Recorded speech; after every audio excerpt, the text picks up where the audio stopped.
Well, welcome all. It is 12:01 and we'll go ahead and get our meeting started. The first item on the agenda is public comments, and Allison has informed me that no one has submitted any comments, so we'll go ahead and get right into the presentations. First item is old business sponsorship update.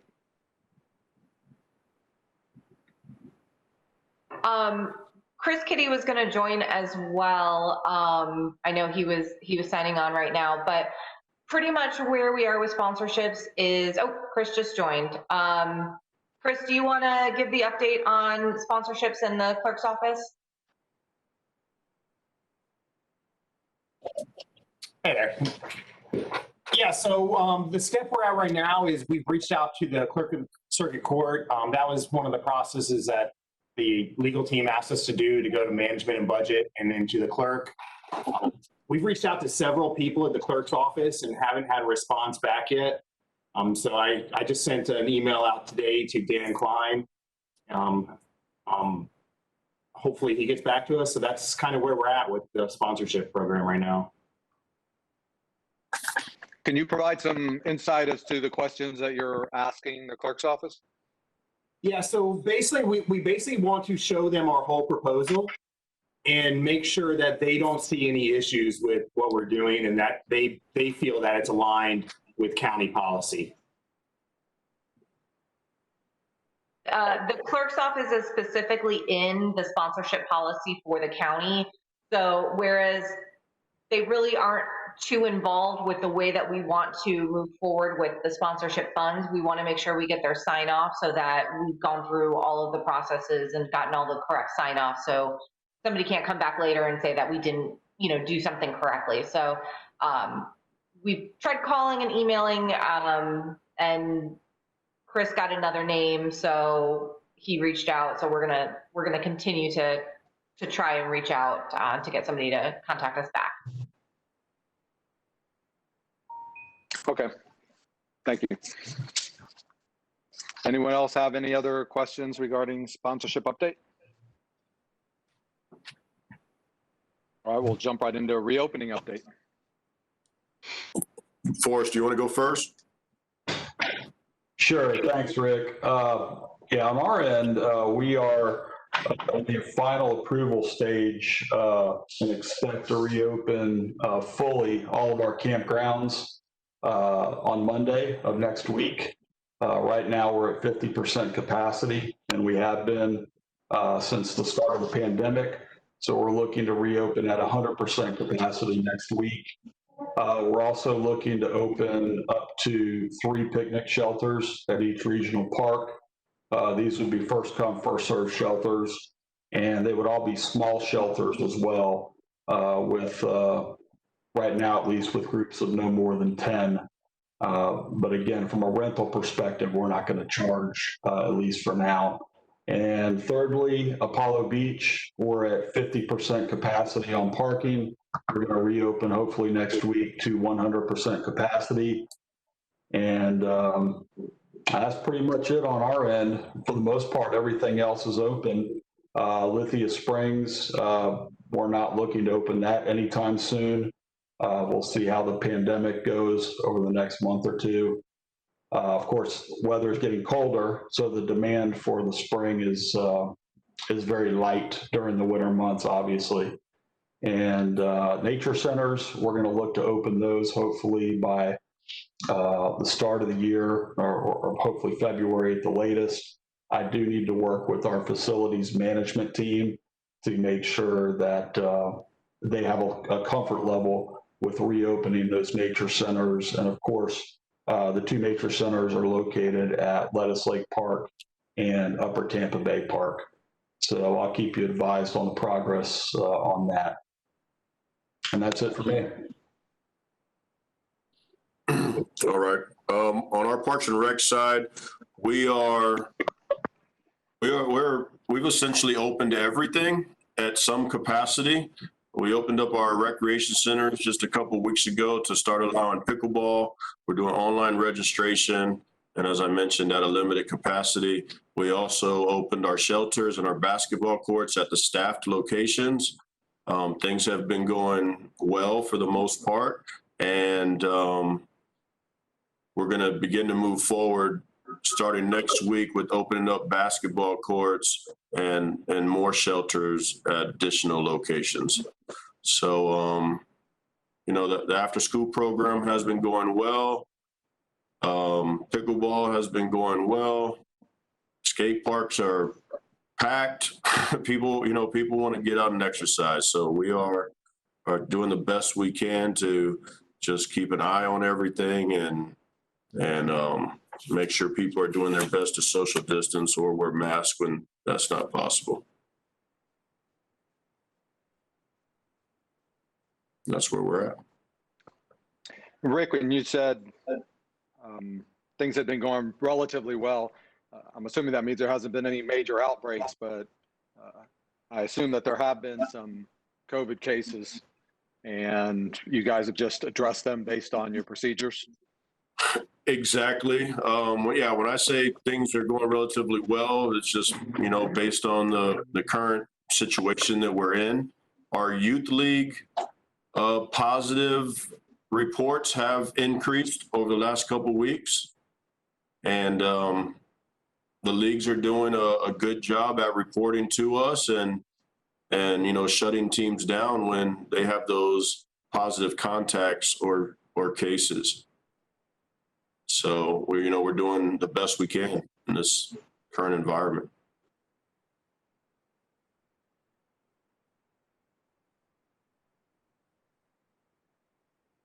You're on mute. That's not a bad thing. And for the cases or the situations where you're having people go out and check to see how they're doing on verifying that they're doing temperature checks and all the other rules and such are followed, you've had no issues? No, well, this past weekend, Dave and his team were spread out across all the game sites, and we did have some concerns out there, all the way up to parents trying to jump the fence in an effort to get into the game. So, Wow. I'm not going to say that this is going without a challenge, but staff is doing the best they can. I've reached out to the sheriff's office to have a conversation with them regarding providing some off-duty deputies to help with these locations. One league reported that they put in for off-duty deputies from the sheriff's office and no deputies signed up except for one. So that's one of the things I'm inquiring on. And Dave Ramirez is on the line. He can provide some additional insight. Dave, you have anything you want to add to that? Pretty much over the weekend, it was really like the kickoff for football, and then there was kickoff for other programs as well, like soccer and whatnot. So the facilities were busy. I got to say the leagues were doing the best they can. About one point of entry, they were hitting them with temperature checks. They were exiting a different route. They're going for football, the 2 spectators per player or cheerleader. They were doing the best they can. But it's some of our sites, the games are continuous. So it's, one group out, one group in, and people were getting a little impatient about waiting. So, we had our definite challenges. We went ahead, already have spoken to all the leagues that we visited and went over our concerns. Basically, the athletics team was a coach Saturday and went out there and started working with all of our league reps. Let them know how they could do better, and of course, what they were doing well, because we want to be positive with this. But it was definitely challenging. We'll be out in force again this weekend, keeping an eye on things. Like Rick had mentioned, we can go up and say, hey, folks, do us a favor, put your mask on. And a lot of folks will look at us like we're crazy. And we don't really have the authority to kick people out or do anything like that. It's just a very unappreciated role that we got, but we're going to get out there and do the best we can to enforce the rules. And like Rick said, we did have an uptick with cases being reported to my office with potential cases or whatnot, and all the leagues are following protocol, doing the right thing, quarantining or not having that team present at the complex, and if they played against somebody that the team was also told they had to quarantine for the 10 to 14 days. So it's been interesting. Okay. Anyone else have any comments or questions? I do. Hands up. Yeah. Okay, Rick. Rick Shantz? Yeah, I'm sorry I had to miss last meeting. I was out of state and traveling, but I was particularly interested in the youth football. I was wondering if, how that was going, and because that was the one that I was most concerned about. And I guess we're up to full capacity there. And if we are, is there some kind of trigger that is set to where we might have to say we discontinue, not only for football but for other? How do we make those decisions on the numbers are too bad now, because things are going up? So we are only allowing a very limited capacity of spectators at the football games. That was one of the things we identified as a challenge very early on.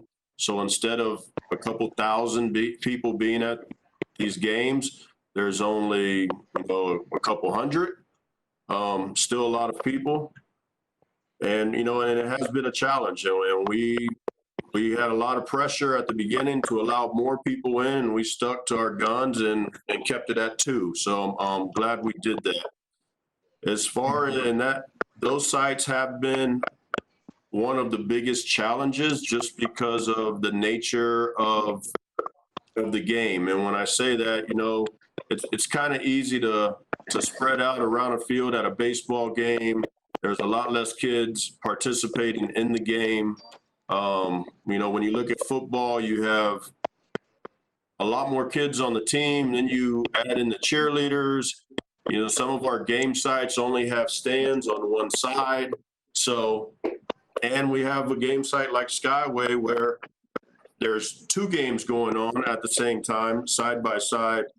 And those games are continuous, like Dave said. So there's a small window between each game to get people out and get the next team in. So those sites have been very challenging. Regarding, we have reached out to the leagues, as Dave mentioned, and advised the leagues that they need to communicate these expectations with the parents. And if we continue to have these types of challenges, we may have to make that tough decision to shut things back down. Any decisions regarding the current COVID, positivity rate and how that may cause us to have to shut things down, we would leave that up to our health professionals and the Department of Health. And we did have that discussion with them before we opened anything. So they know that we would be leaning on them to make that sort of decision for our community. The good news, I guess, is that the numbers have been going up, but I think we went from 6% to 4% here in Hillsborough County recently. So we did see a little bit of a drop. I'm sure a week from now, we could be back up to 6%. I really don't know what it's going to do, but we have been monitoring all that. Yeah, I noticed on the, when you get into the college and professional levels on football specifically, when there's a certain number of team players that end up becoming positive, the team can't play the next game. They either reschedule, postpone a game, they just don't play it. Is there anything in place like that? Yeah, so the way we work is if there's a positive case reported on a team, that team is essentially quarantined for 14 days. Oh, okay. Yeah. All right. Just one positive case? Yes, Dave, can you correct me if I'm wrong, Dave, but You are correct. We've already had a case involving a football team that played on Saturday. So that team, the team, the home and the away team, and all the coaches have been quarantined for the 10 to 14 days. Because one child had a positive case. All right, well, that's good. I mean, there's not much, that's pretty strict, and it's I think that's protective of everybody and also of us, of, the decision that we're making. So I don't think you can get much better than that if you're actually playing. That's about the best you can do. And we just hope people are coming forward and reporting the way they should.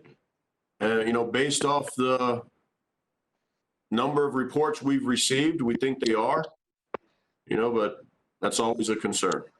So. Rick, do you guys have anything that goes cross schools? So for example, if in a school, if you cross paths or were within certain distance of someone who tested positive for COVID, they make that person stay home. Does that particular kid also have to stay home from attending any sports, or do they have to test positive before that whole team will be sat down? Any kid that's quarantined from school should not be participating in a sports program. They should be quarantined from everything. And we have had a couple teams that have reported that same type of case where the kids were in contact with a kid in school, or there are a couple kids from the same team that are in the same class, and a kid in the class has it, and they've reported those instances back to us as well. So I believe we're getting all the reporting, and I just really just hope we are. Hope people are coming forward and reporting like they're supposed to be, and I think they are. And the best part is you haven't seen a huge case just flying through a particular park where a number of teams are having to be quarantined. Dave, do you want to answer that? Because you keep all that information. I would say we're not having the super spreader events. You know what I'm saying? We get the case or two, the league addresses it, they do the quarantine of everybody that was involved and move them on. So we haven't had to go ahead and shut down an entire program. It's usually just the teams involved, or the coach and the teams that are involved. That's been the extent of it. So, which is good. Like I said, we'll see how things move forward, with the bigger events that are happening now. But it's been very equal across the board. All the sports are reporting. It's not just one. We're having cases from baseball and soccer, everything. Everybody's been reporting. So it's a lot of times it's a parent that has it, and the child goes to practice, and that child lives with the parent, and then boom. The child was exposed to a positive case. It wipes out the entire team for that quarantine period. So that's been pretty much the scenario that we've seen often. And one thing that does play in our favor is the fact that our youth sports are outside. If we were doing things, if these games were taking place in an indoor facility, it would probably make matters a lot worse. Very true. I don't see any hands up. Any questions? I'd like to, first of all, Rick, how do you pronounce your last name? Chance? Had to unmute there. It's a silent T. It's pronounced Shantz. Okay, Shantz. I'm sorry. Yeah, that's good. First of all, I want to thank you. You asked the question I wanted to ask, and I will just say one other thing. Cool weather has not hit Florida yet. Cases, if what's going on in the rest of this country, Florida has COVID fatigue. My wife runs a gym at Wesley, or helps run the gym at Wesley, and is over there. And every one of those leagues have signed mask rules, distancing rules. And by this time, the last few times we've been over there, it's all out the window, guys. It's all out the window. And with this carelessness and cooler weather, I hope I hope we get through the election and the BOCC will be ready for what's going to come, because I have a feeling we're going to have to go through another tightening. But anyway, that's my 2 cents. I could tell you, from the pictures I've seen online of parents at Halloween parties, I'd fair to say that we're going to probably have a number of cases that go to kids and such after that too. So I guess we'll have to see how it goes. Any other comments or questions? All right, next on the agenda is AED update.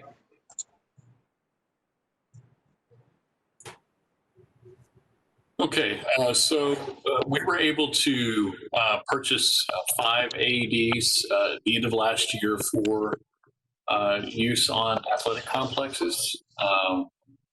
Dave and I have been working together to kind of figure out which sites already have AEDs, which sites have multiple sports, which may require additional AEDs, and which sites have no AEDs right now. We were also granted $16,000 in this year's budget specifically for AEDs for our DU that was put in. And so that will get us approximately 16 additional AEDs with Pelican cases that the leagues can bring out to the field with them, so that when they're practicing or have games, they're within that 3-minute rule to be able to save someone's life. So as we prioritize those, they will be tagged and issued out to the leagues. And Dave, did you want to comment on the, basically what you're letting the leagues know as far as responsibility for these machines?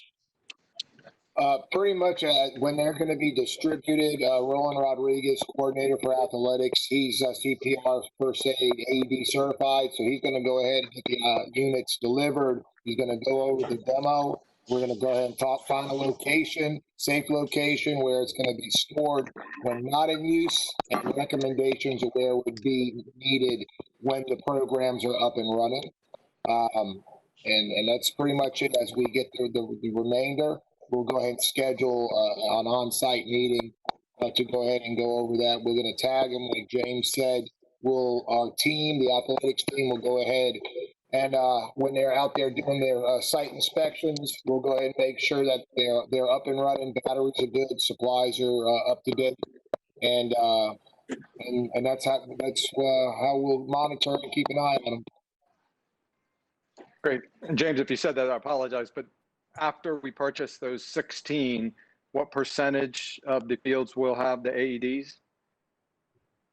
So after the 16, we should have just about all sites covered with at least one, so that no one is left with zero, because obviously that's worst case scenario. What we're looking to do is to build upon the sites that have multiple sports, because obviously those sports don't necessarily share buildings, and a lot of times they're not close to each other. They could be, especially, take Ed Routes, for example. The soccer fields and the baseball fields are very, very far apart, and would almost require someone to have a vehicle ready on the field to drive over in order to get it and get back in 3 minutes. And even then, I don't think they'd be able to do it. So, that 3-minute timetable is, a big focus, because obviously if you go outside of that, you have the potential of losing someone if you can't get to them fast enough. Okay. And we will be sending out, and I'll be sending out an email to all leagues to get an update, because some of them had units, but they may be sort of outdated or whatnot. So we're going to get a revised list from everybody, because it's been a little bit of time. Okay, anyone else? Go ahead. Anthony, I just want to say on the record for everyone here, and I don't know what's going on with my video. I've given up trying to connect it to I think it's because I have Zoom, Meetup, WebEx.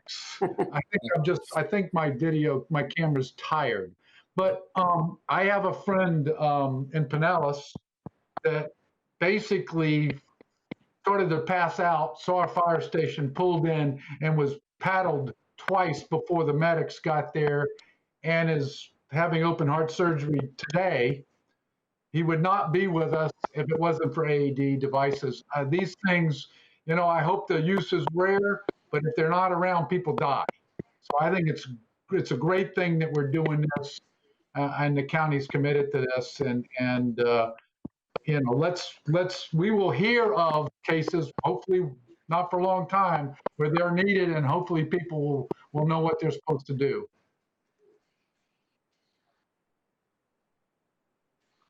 Agreed. Any other comments, questions? He literally drove into a fire station.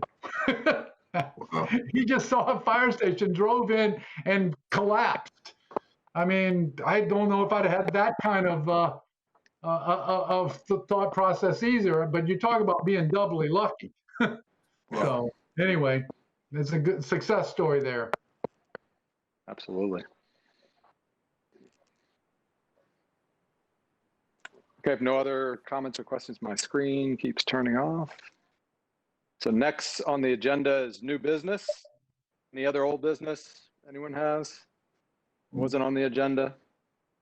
Okay, new business is meeting bylaws and plan for November and December meetings. As we discussed at the last meeting, and by changing the date of this one, this is now the 8th meeting that we have for the year. So we have met our requirement per our bylaws. We don't currently have any meetings scheduled in November and December. So I think the last items that we discussed was that either Forrest or Rick would come to us if there was some emergency that came up that required us to meet before then. The only other item beyond them coming to us that we may want to meet for is currently, and moving right to the board member term expirations. Looking at our list of board members, we only have 3 that don't have expiration dates beyond the end of this year. So if we go into the next year and we only have 3, then you can't have a meeting until new board members are appointed. The question that we have right now that Allison, if you want to notate what was you were told, was that the belief is that until, if there is a new board commissioner, until they appoint a new board member, the current board member can stay in their role. And that's the one thing that we need to take to the county attorney to make sure that that is the case, that the expiration isn't truly the expiration, so that we would be able to have a board meeting in January. So, Allison, is that your understanding of what was communicated to you? Yeah, I'm just pulling up the last email from the county attorney's office I got. So the county attorney said a member can't serve on a board past the expiration unless they are eligible for reappointment. And then I was speaking with Luann Finley today, who's the director of board services, and she said that their terms expire December 31st. If you don't have a quorum because the next commissioner hasn't appointed someone, they can continue to serve for a while. They may want to reach out to the new commissioner and let them know that they would like to be their rep if they're interested. So. Why? That's a great legal term. I mean, I'm a tiny bit confused because the county attorney said they can keep serving if they're eligible, and then the director of board services said they can keep serving kind of in that interim until they either get appointed by the new person, if that happens, or somebody else gets appointed. Well, all of us are eligible unless we move out of county because there's no term limit. So I assume that all they're talking about as far as eligibility is something hasn't happened that we've left Hillsborough County. Right. Or, I mean, if you have so many absences, you can't keep serving. I know there's something in the bylaws about if you miss too many meetings, then you're out. So that could be part of it too. But so far, So that's not. So my only question is, should we put the December 17th board meeting back on the agenda? The only issue is, back on our calendar, the only issue is that would have to be an in-person meeting. And we need to understand what that means. That means we'd have to have at least 4 people in person based on the new rules. And the question is, can everyone else still be online? So the 4 board member, or our 4 board members would have to come in and would need some assistance so that I guess that could be televised, or I don't know if we're all could be in a room with our own computers or whatnot. I guess we'll have to walk through the logistics. But then do we have to open it up for people to be able to walk in for comment, or can everything else of the meeting still be held online? Mr. Chair, may I suggest that we forget this year and deal with 2021? First of all, a lot's going to happen between now and 2021. We're going to have, who the heck knows what our Board of County Commissions is going to look like? Who the heck knows what's going to happen with COVID in the next couple of months? I don't want to sign up. I think we all have to go to a meeting, at least the quorum have to go to a meeting, or we don't, which I think is absolutely, as I said last meeting, absolutely ridiculous. But my suggestion is we've met our requirements. Unless an emergency comes up, let's move. This may well be my last board meeting, folks. I mean, there's a real good chance that, you know, if things change on the BOCC, I am not going to be reappointed. So I just as soon not commit to anything until we see what happens on November 3rd. Maybe we talk to our commissioners or the new commissioner. I mean, mine may well be the person that's over football, which could be interesting. And so I think there's just too much in the air for me to commit to being anywhere December 17th. Well, the other thing is that, because typically in the last meeting of the year, we present the suggested calendar for the next year. And I do not have that ready because not knowing what's going to happen next. So what I suggest is that we at least pick a next meeting date, whether it be in January. And then at that meeting, we can go ahead and have the suggested calendar, as well as we would vote for who the new chair and vice chair are as well. I agree with that. I think we ought to do something out in the second, third week of January. And unless there's an emergency, and there may well be one, and if there is one, I'll drive wherever you tell me to drive, mask in hand. But other than that, and I think it's interesting because I might be serving a while until somebody appoints my replacement, I guess. But I don't know. Who knows what's going to happen? So if we went by the same every 6 weeks, the next meeting after the December 17th was scheduled for January 28th.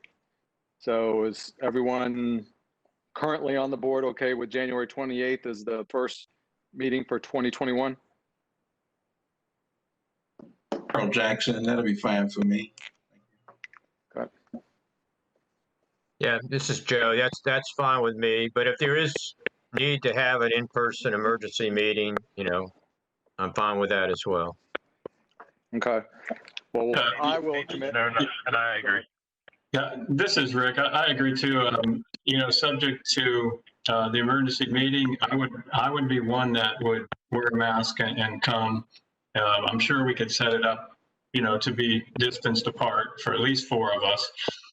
So if there's emergency, I'd be one to volunteer to go in. Otherwise, I'm staying home. But let's just say that January 28th, unless there's an emergency, and I think we could probably get 4 for an emergency meeting to satisfy that requirement. I think all of us are very dedicated, and we'll ask for a pay raise next year. But other than that, I think I'm there. If the parks need me and I'm still serving, I will be there. I just don't think we should do something if there's not enough need. Okay, so I will, since I don't have the whole calendar, I will present that our first board meeting for 2021 be January 28th. All in favor? Or any opposed? Aye. Okay, so Allison, if you want to put that down as a motion, that was approved 100%. So that first meeting will be January 28th. And my only additional comment on the third bullet point there on board member term expirations is please reach out to your commissioners after this election. Nathan, you could reach out now because Ken is not up. Commissioner Hagan is not up for re-election and your expiration is 12/31/20. So he has all the information he needs to reappoint you or to extend your time. Gotcha. I have a call out to him already. Okay, perfect. And then, you know, the rest of us, based on what happens in the election, What's my No, expiration? Joe, yours expires 1/31. Never. It would be Joe, expiring never. right after that first of 2021. Aaron's is 3/31/2021, and Rick, yours is 11/30/2022. So at the end of March, you may be the only member left on the board. So if we don't get some extensions quickly. And I in the think meantime, permanent appointment. in the meantime, I'll keep working with Allison, number one, to verify that you can stay in your role until a new commissioner appoints someone else, and get that information out to everyone too, so that we know. And unless we have a special meeting before the end of the year, that the next meeting will then be January 28th. Any other questions on bylaws, November, December meetings, or board member term expirations? Yes, Allison. I just missed who made a second on your motion. Did anyone? Actually, I don't know if I. Jack did. Okay. Jack? Okay. Thank you, Jack. Thank you for asking. All right, the other thing is Balm land acquisition on new business. Oh, some good news. Yeah, all right. Thanks, Anthony. Hey, Ross, if you have the ability to share your screen right now, that'd be great.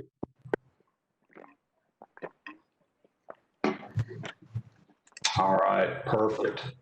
So earlier this month, the Board of County Commissioners approved the acquisition of an 800-acre parcel that was owned by the Agmark Corporation. The parcel has been used for farming for several decades. And you can see on your map there, the circle and the arrow. That is the portion of the Agmark parcel that was acquired through ELAP. It's about 450 acres. And you can see what an important connection it is between the areas of red immediately to the north and to the south. Ross, go ahead and bring up the next aerial if you could. Yeah, this shows it better. So the ELAP parcel is everything that is hatched there in yellow, I believe.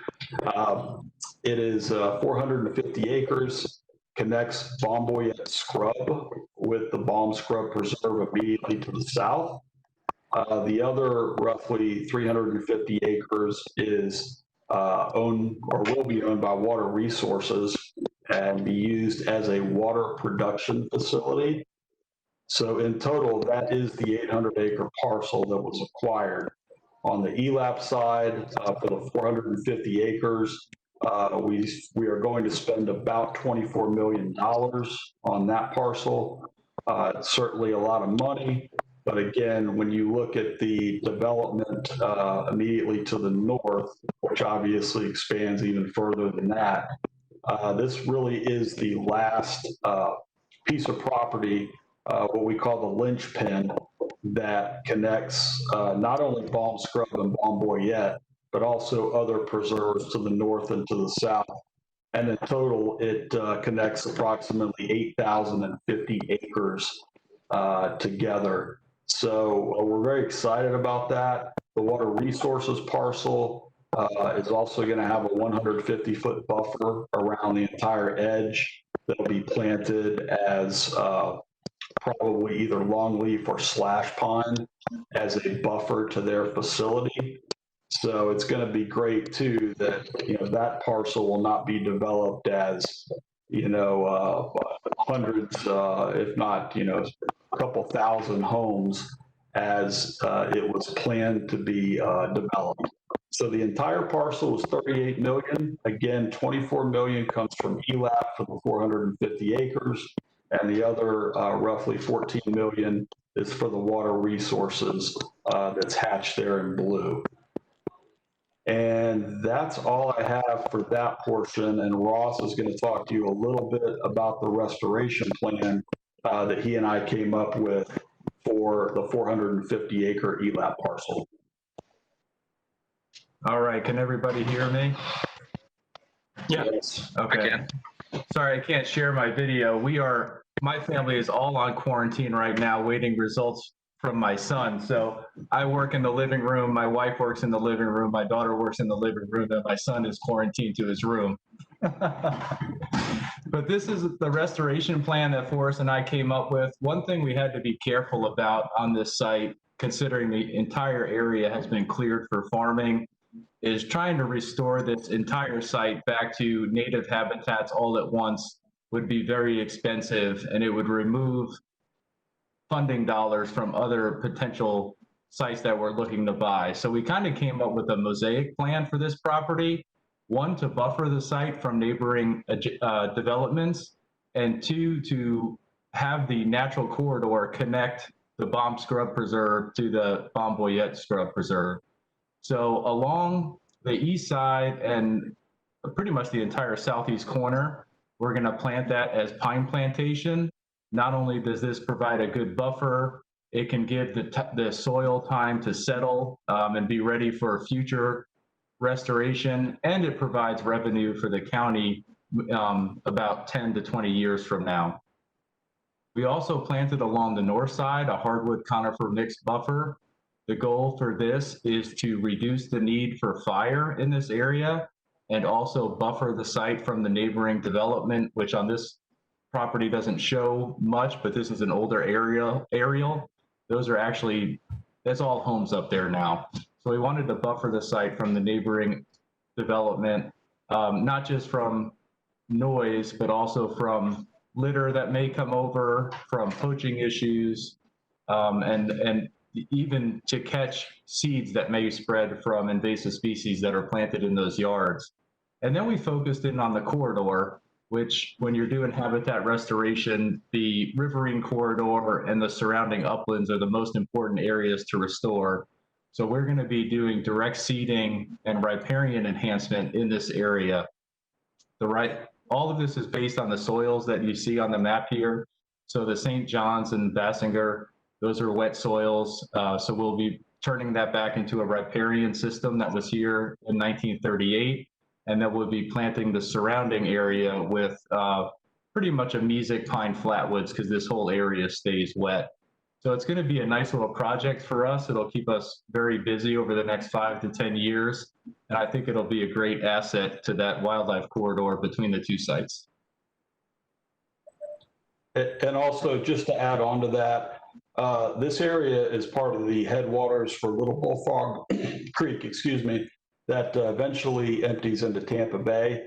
So we're going to be looking toward the Water Management District swim program in particular to try to get some joint funding for the wetland restoration out here, with the hope that we can do the full riparian restoration project and reap the benefits of both the natural habitat and the water quality benefits, both from an environmental and certainly as it relates to Tampa Bay itself, a economic benefit perspective. Ross, Forrest, are we going to be fencing? Yes, we will be fencing. Okay. And so just to conclude, we're very excited about this. Honestly, Ross and I never thought that this parcel would become available. It was slated for development of a couple of thousand homes. The county denied another rezoning application late last year, which I think the developer wanted to have more homes on the site. And then, of course, the moratorium hit. And anyway, without going into too much detail, there was a lawsuit filed against the county. And so acquiring this parcel along with the water resources parcel next door really accomplished three things. Number one, it got rid of the lawsuit against the county. Number two, it gave us the ability as ELAP to get this critical site acquired. And then number three, from a water resources standpoint, they were able to get the parcel next door for a water production facility, and in the process for them, save about $15 to $20 million on the cost of metal piping that they would have had to laid down from their facility to the east, which is about 6 miles away. And they would have had to have taken that pipe all the way to Balm Riverview Road. So it was a tremendous cost savings for them and for, Hillsborough County taxpayers by being able to get this parcel next door. And you gave Kurt something to do. Absolutely. That was the best part of it. That's right. Hey, Forrest, this is Rick Shantz. Hey, Rick, how you doing? Hey, pretty good. You know Tom Ash at EPC, right? Absolutely. We had, my old agency has a pollution restoration funding that would also be available in addition to swim funding if, they usually go out yearly, and I don't know if you've ever applied for anything through that program or not. We have, and yeah, that's a great idea. And thank you for bringing that up. I'll give Tom a call, or Ross will, and we'll pitch the idea. And I think this project has a lot of benefits, especially habitat and water quality.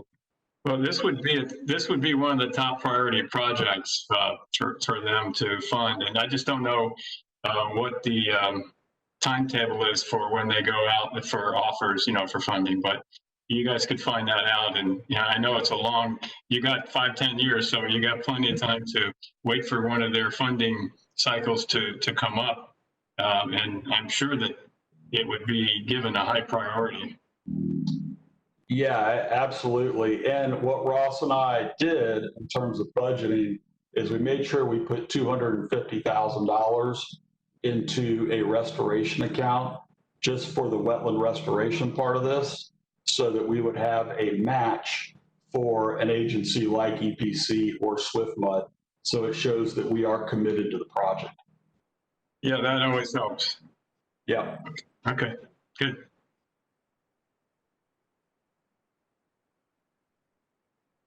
All right. I think that's it for us. Get off mute. Thank you very much. It's very exciting. Thank you. With no other new business, we'll move right into board action, approving of the minutes. Everyone's had a chance to review them. Any comments, questions, or if anyone wants to make a motion to accept them? I'll make a motion. I'll second. Okay, Joe makes a motion. And a second? Jack? Jack, second. Any opposed? All right, the minutes pass. I want to thank our Allison, and it's been so well run. Thank you. Yeah. It's been great. I don't think Anthony's even found a typo. It has been, so thank you for your great service. Yeah, great work.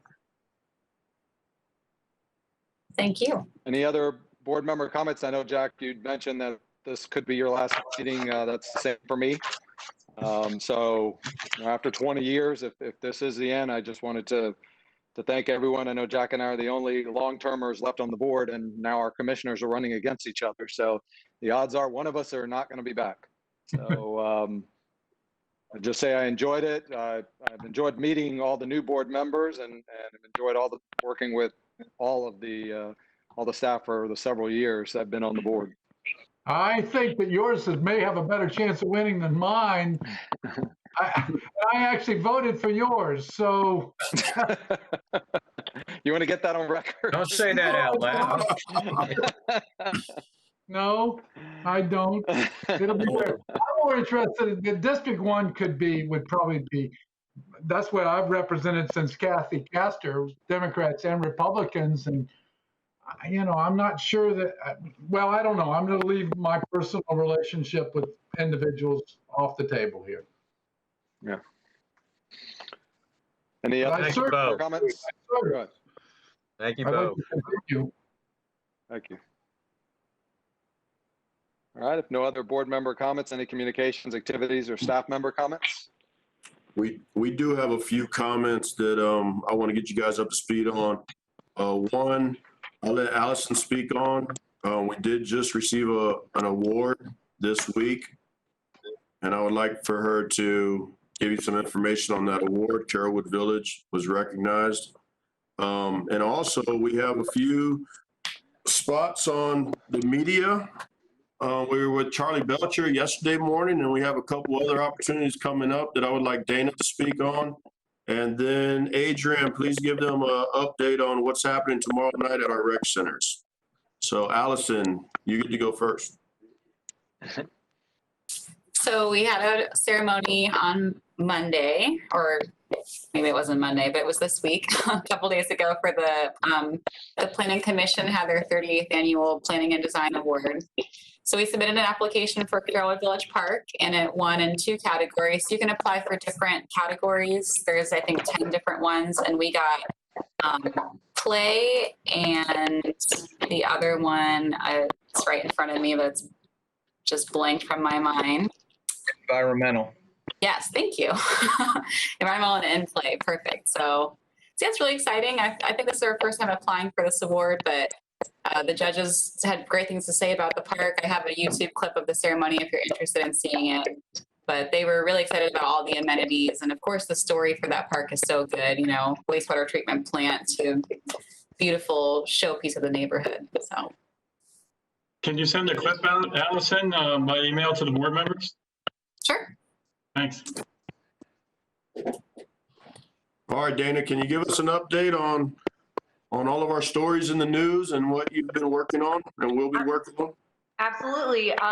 So Charlie Belcher had been doing a bunch of stories over with Kelm and Chris, and since we're opening and getting our programs out, he actually came out last Tuesday, I believe, to our Providence Skate Park, the person who was standing in for him, and she actually skateboarded. They taught her how to skateboard, which the whole point was the lesson. So it was really great to get the anchor out there, and she skateboarded. She didn't fall. She went down one of the little ramps. It was great. And then yesterday, Charlie Belcher was back, so he came out to North Lakes and did a whole feature on pickleball and had some great interviews with our folks as well as some of the players doing pickleball. So that was great. I went up to Carrollwood Village this morning and did a taped segment with Channel 8 or 28. She does the walking club.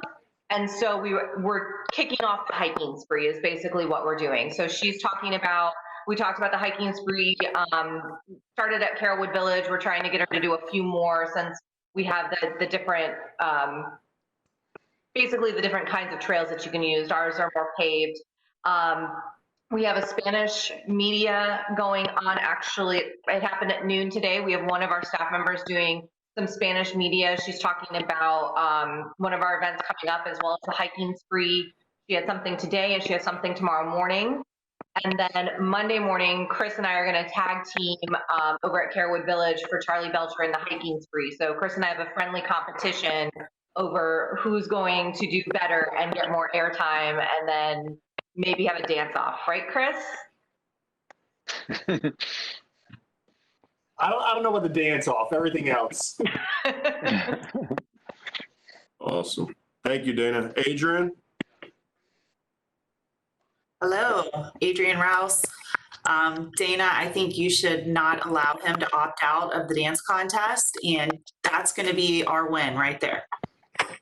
So Recreation section has the Haunted Highway this Friday. It's our contactless approach at celebrating Halloween. Parents, children, families can drive through a couple of our recreation centers and stay in their vehicle the whole time. They will see a display of holiday fun, and at the very end, we will have a contact-free way of distributing goodie bags full of all the organizations, flyers, and giveaways, along with a bunch of candy. It's sponsored by Friends of the County Parks. We're excited about it, and we're prepared. I believe out of 4 recreation centers, our cap was 20 organizations, and we filled up for those 20 organizations at 3 of them, including Sandy Merman, who's joining us at Northdale. So we're excited about that. Toddler PE will be beginning in the next couple of weeks. It's an outdoor open air activity for capped out at 10.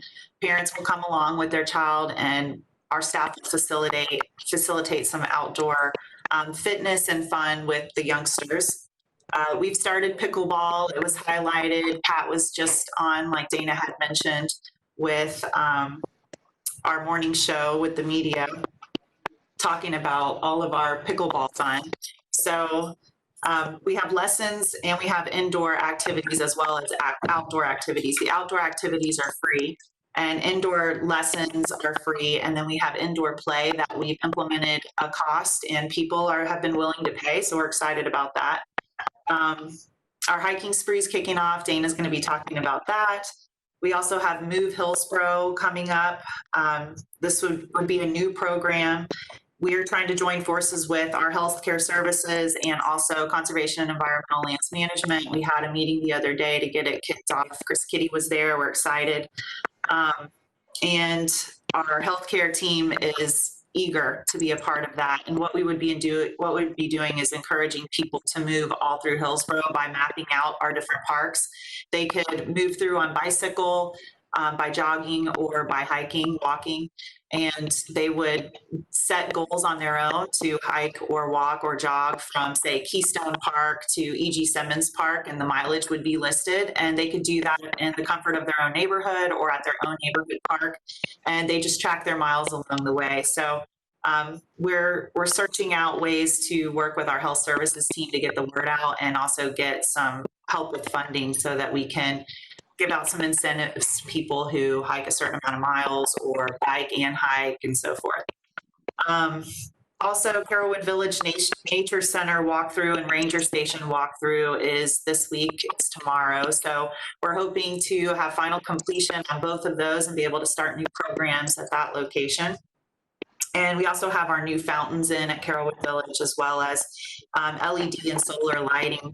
So the park is a very popular place in the evenings. We're already back up to 20,000 people a month, and that's without shelter rentals. So staff stay busy, but people seem to distance and be responsible, and we're happy about that. They just like to be outdoors. So we're glad to be able to give them a place that they can go and enjoy.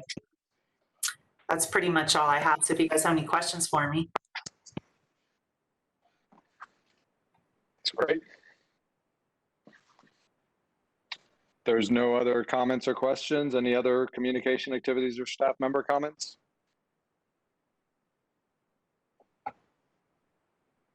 All right, well, I guess we can adjourn. It's 12:58, so you get more of the rest of your day. Thanks to all, and if this is our last meeting for the year, please have a wonderful and safe holidays. Yep. Thank you, guys. You too. Yeah, I hope.